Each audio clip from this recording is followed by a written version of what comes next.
जिला उन्नयन परिषद मध्य जिलार विकास को आगू नेवाई एक महत्वपूर्ण संस्था।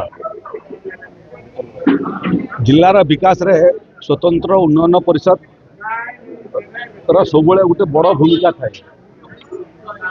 से क्रम लंबा समय पर मोहन माझी नेतृत्व में ओडिशा सरकार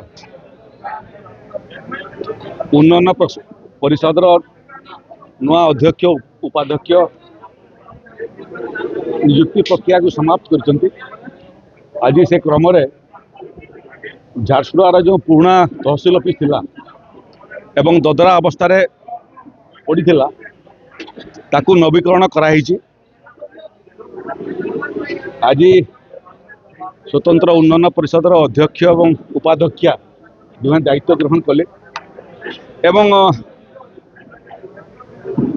ये कार्यक्रम रे जिलार जिलापाल जिलार आरक्षी अधीक्षक जिलार प्रशासनिक अधिकारी माने भी उपस्थित थे एवं झारसुगुड़ा जिलार बहुत निर्वाचित प्रतिनिधि माने उपस्थित थे। झारसुगुड़ा और बरियानगर पौर परिषद अध्यक्ष अध्यक्षा माने भी उपस्थित थे। बहुत काउंसिलर ब्लॉक अध्यक्ष से उपस्थित थे।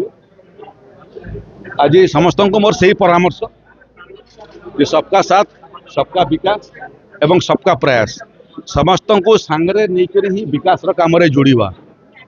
व्यक्ति महत्वपूर्ण नुह चमत्कार देखेबार अच्छी समाज रे सेटा हूँ सामूहिकता।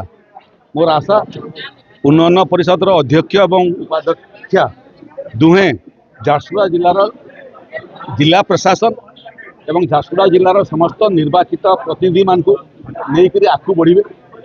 जिलार समस्त निर्वाचित प्रतिनिधि मान परामर्श से अध्यक्ष उपाध्यक्षा दुई को समर्थन करेंगे। नुआ अध्याय आरंभ हो झारसुगुड़ा समस्त को लेकर नुआ झारसुगुड़ा आधुनिक झारसुगुड़ा एवं विकसित झारसुगुड़ा निर्माण कार्य आको आहरी त्वरान्वित हो।